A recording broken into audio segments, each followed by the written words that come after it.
سلام، خوش آمدید. من رحمانی هستم از چینل افغان تک. این اولین ویدیو و اولین نمودش ماست در این چینل.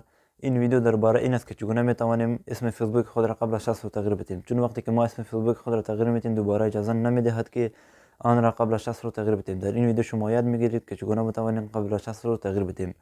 دوستا اگر ویدیو خوشتان آمد چینل ما را سابسکرایب کرده و زنگوله را فشار دهید، ویدیو را برای دوستانتان به اشتراک بگذارید چون از این گونه ویدیوهای آموزشی مستفید شوید. میریم، وقت تان نمیگیریم دوستان، میریم طرف ویدیو.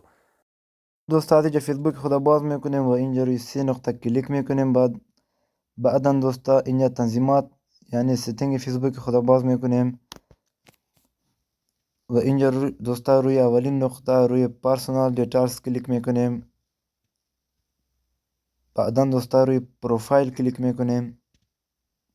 بعدا من روی پروفایل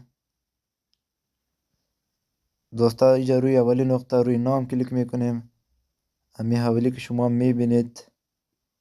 اینجا دوستا روی لینک خوردارک لیرن مور کلیک میکنیم و بعدا دوستا یک صفحه برای ما باز می شود. اینجا سکرول میکنیم دوستا و اینجا میبینید که نوشته است how to change your name on Facebook.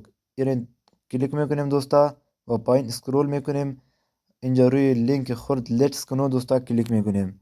بعدا این یک صفحه دوستا برای ما باز می شود. در قسمت اول دوستا نام جدید فیسبوک تان را وارد کنید و در قسمت سوم هم تخلص فیسبوک تان را وارد کنید. دوستا همین تو پایین میریم ادامه میتیم. اینجا دوستا روی این نقطه کلیک میکنیم که شما میبینید اینجا نامتان را روی یک عکس سفید نوشته کنید و اینجا اپلود کنید و در قسمت آخر دوستا اینجا یک جیمیل از ما میخواد که یک جیمیل خودتان را اینجا وارد کنید و دوستا بعد از وارد کردن جیمیل اینجا روی سند کلیک کنید و برایشان ارسال کنید.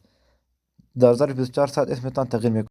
این بود ویدیو ما. خدا کنه که ویدیو خوشتان آمده باشد. تا ویدیوهای دیگر، خدا حافظ.